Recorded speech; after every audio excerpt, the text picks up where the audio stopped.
Bonjour et bienvenue sur Docteur Santé Conseil. Avant de commencer cette vidéo qui va transformer votre façon de cuisiner, je vous invite à vous abonner à la chaîne si ce n'est pas encore fait.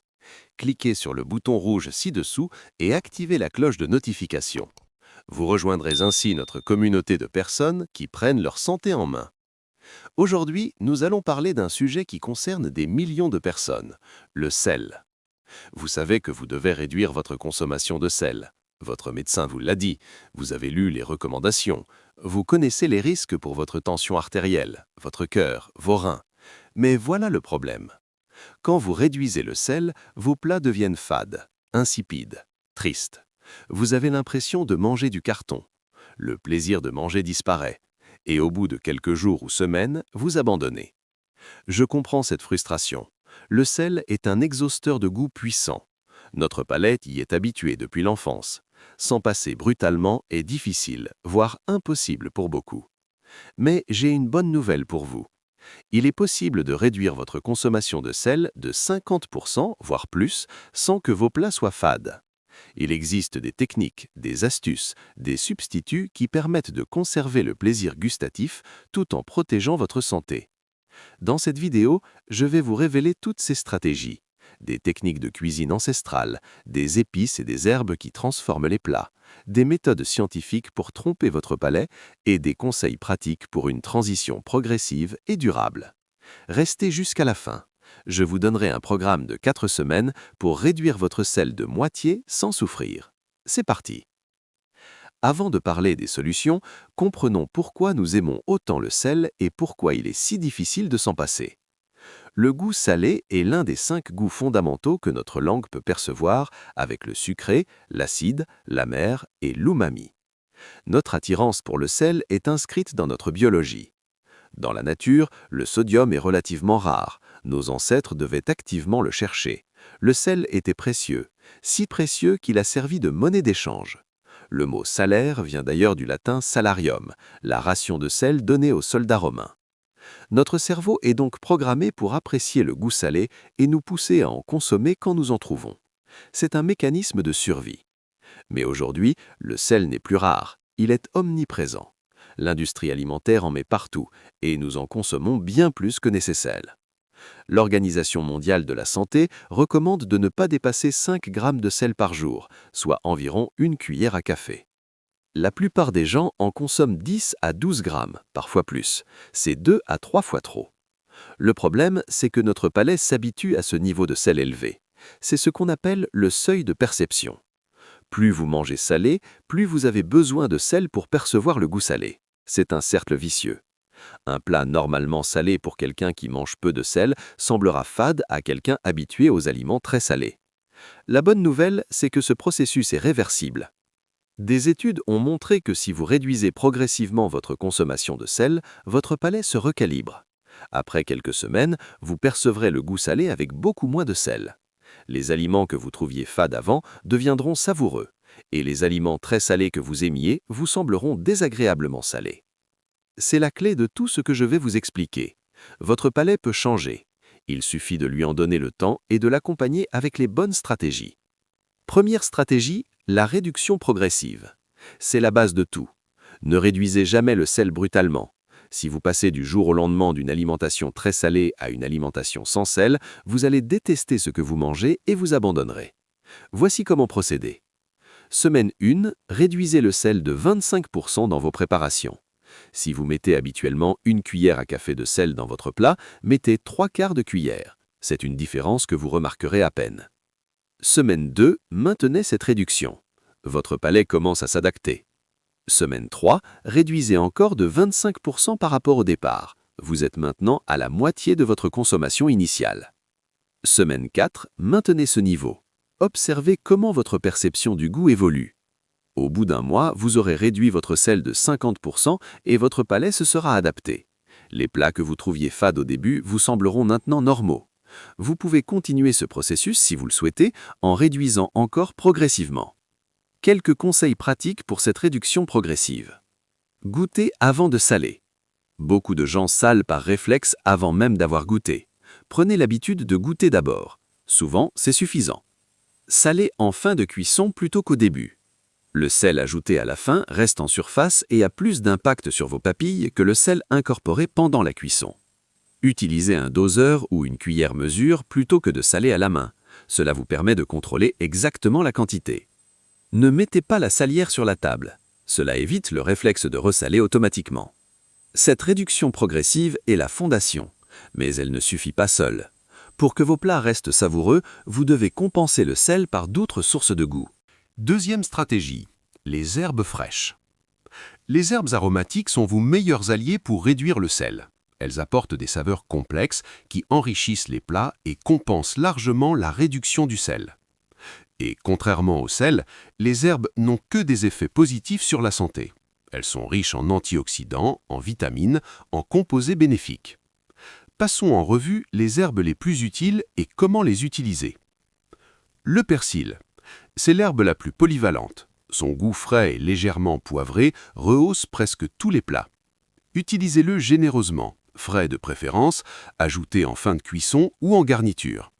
Le persil est particulièrement efficace avec les légumes, les poissons, les œufs, les soupes. La coriandre. Son goût distinctif, que certains adorent et d'autres détestent, apporte une fraîcheur incomparable aux plats asiatiques, mexicains, indiens. Elle est parfaite avec les currys, les salades, les marinades, les sauces. Le basilic.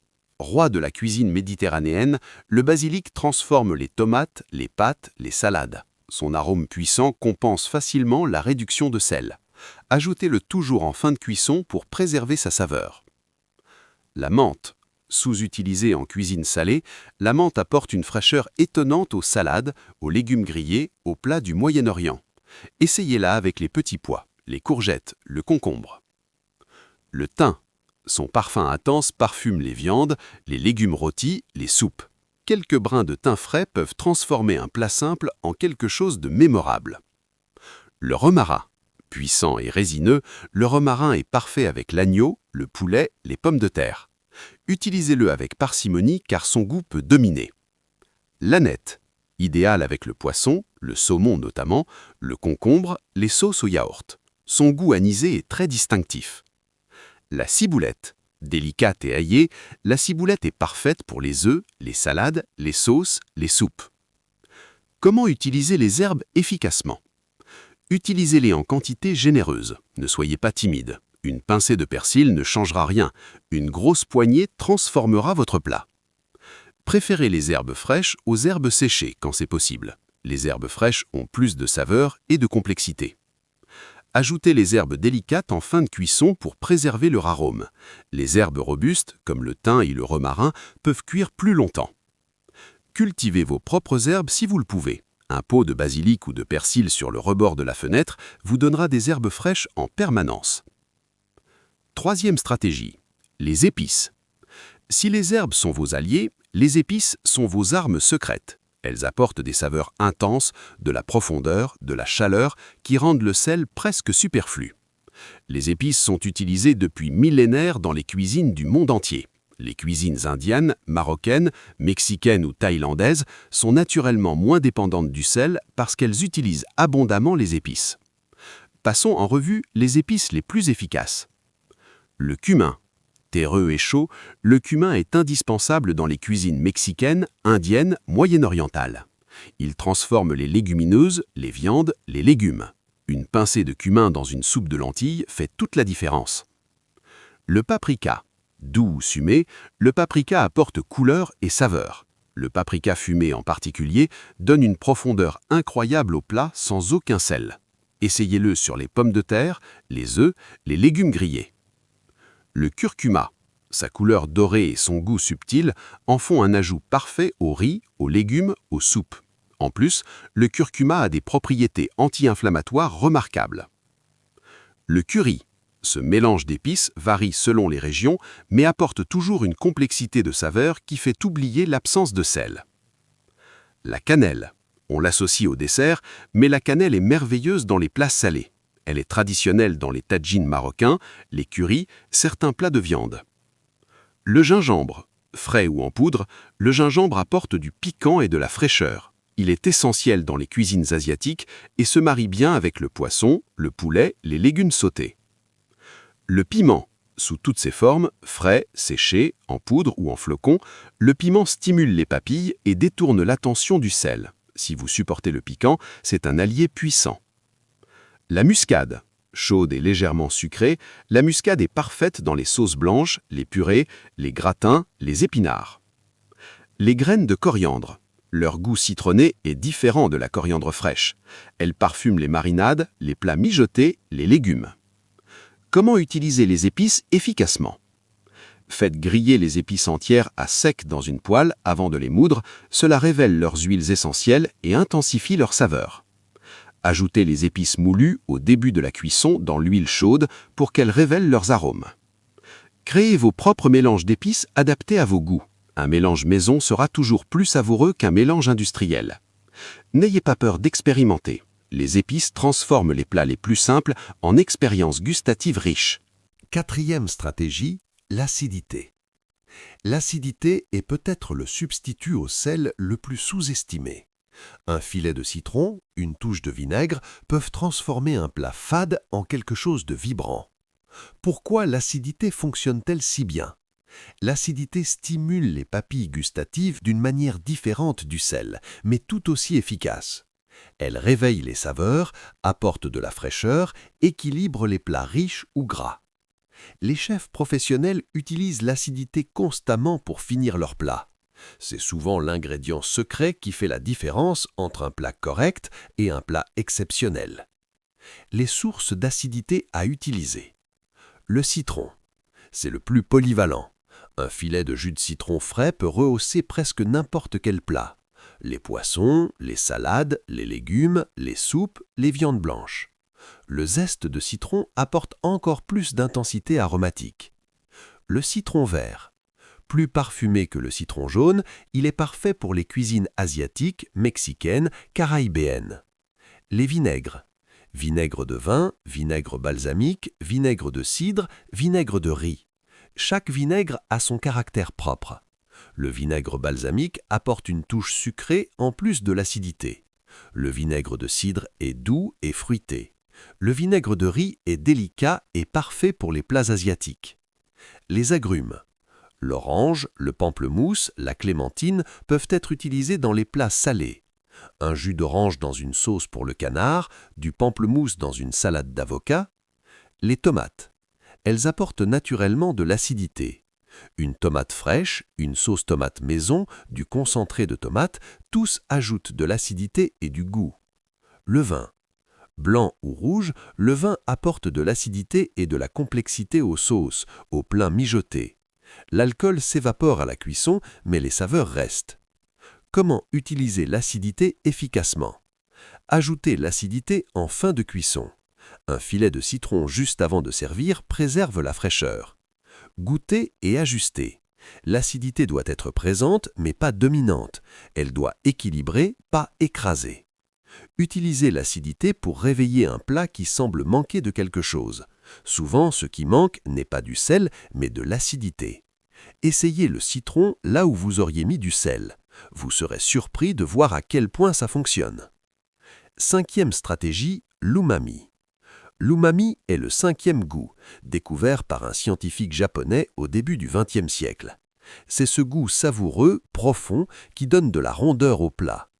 L'umami est souvent décrit comme le goût de la viande, du bouillon, du fromage affiné. C'est ce qui fait qu'un plat semble complet et satisfaisant.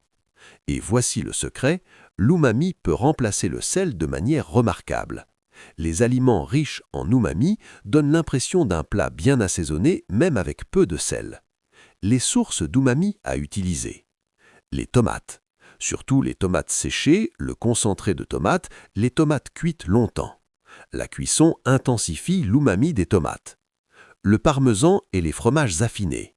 Une petite quantité de parmesan râpé apporte énormément d'umami.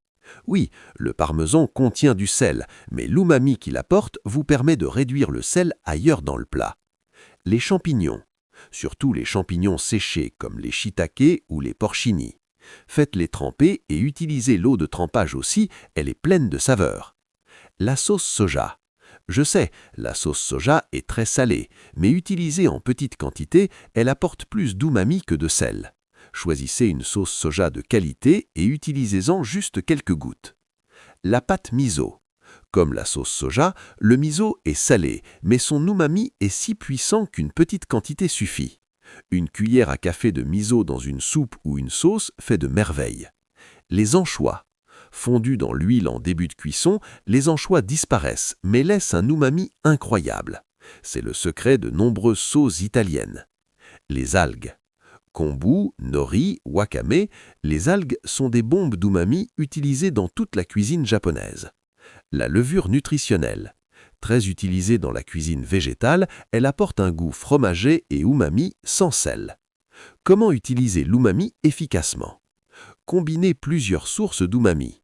Tomates plus parmesan plus champignons créent une synergie de saveurs. Utilisez l'umami comme base de vos plats. Une soupe démarrée avec du miso ou un plat de pâtes avec des tomates séchées et du parmesan n'aura pas besoin de beaucoup de sel. Pensez umami quand un plat semble manquer de profondeur. Ce n'est peut-être pas du sel qu'il lui faut, mais de l'umami. 6e stratégie, les aliacées et la torréfaction. Les aliacées, c'est la famille de l'ail, de l'oignon, de l'échalote, du poireau. Ces légumes sont des exhausteurs de goût naturel qui donnent de la profondeur à tous les plats. L'ail. Frais, il apporte du piquant et de l'intensité. Rôti, il devient doux et sucré. Quelques gousses d'ail dans un plat transforment complètement son goût. Et l'ail a des bienfaits reconnus pour la santé cardiovasculaire. L'oignon. Cru, il pique. Caramélisé lentement, il devient sucré et profond. Un oignon caramélisé pendant 30 à 45 minutes à feu doux est une base incroyable pour des sauces, des soupes, des plats mijotés. L'échalote. Plus délicate que l'oignon, l'échalote apporte une touche d'élégance aux vinaigrettes, aux sauces, aux plats sautés. Le poireau. Doux et subtil, le poireau parfume les soupes, les gratins, les quiches. Comment les utiliser pour remplacer le sel? Faites revenir vos aliacées lentement au début de la cuisson. Prenez le temps de les faire dorer sans les brûler. Cette caramélisation développe des saveurs profondes qui rendent le sel moins nécessaire. La torréfaction est une autre technique puissante. Torréfier, c'est faire griller à sec ou au four jusqu'à ce que les aliments développent une couleur dorée et des saveurs intenses. Les légumes rôtis au four sont infiniment plus savoureux que les légumes bouillis. Les carottes, les courgettes, les poivrons, les pommes de terre, tous gagnent en saveur quand ils sont rôtis. Les noix et les graines torréfiées apportent du croquant et une saveur intense aux salades et aux plats. Le pain grillé a plus de goût que le pain nature.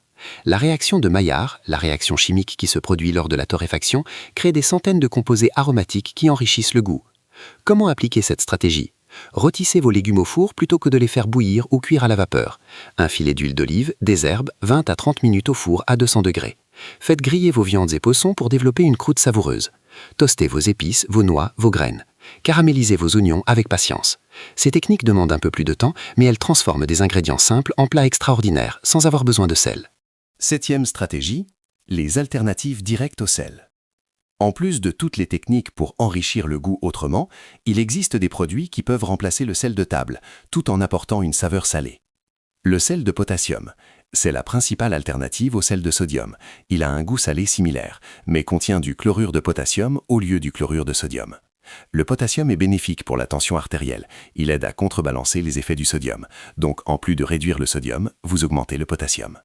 Cependant, le sel de potassium a quelques inconvénients. Certaines personnes le trouvent légèrement amer ou métallique, et les personnes souffrant de problèmes rénaux ou prenant certains médicaments doivent l'éviter.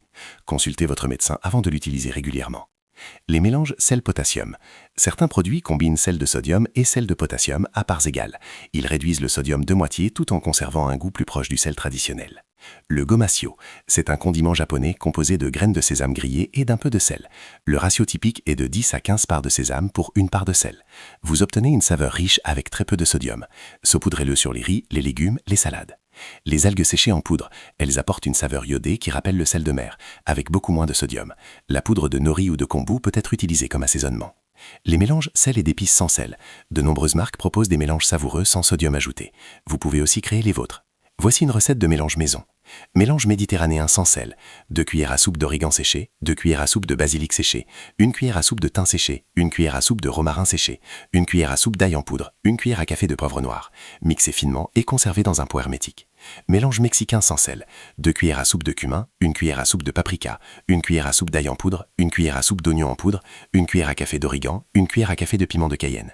Ces mélanges peuvent être utilisés généreusement pour assaisonner les viandes, les légumes, les céréales. Le poivre. On l'oublie souvent, mais le poivre est un exhausteur de goût puissant.